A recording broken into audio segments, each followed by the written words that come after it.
So dito lang kami ngayon, no? Andito yung mga kimat, no? Ngayon, naninigan yung pang mga loko eh. Ngayon, tatawagin natin sila. Isa-isa. Alam niyo kung bakit?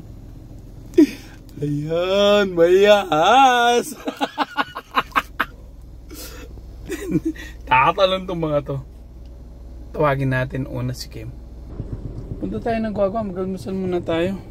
Kasi nagugutom ako eh. Anong oras pa lang oh? Alas 7 pa lang. Kim, tingnan mo nga yung registro dyan. Dito, tiyayan dyan. Dito, tiyayan dyan. Ayun, sunog naman.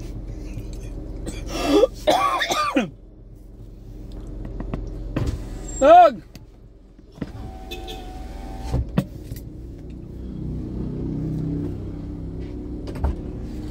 Sige, gabi siguro punta muna tayo ng Guagua, kain tayo ng tawag nito, lugaw. Gusto kong lugaw eh.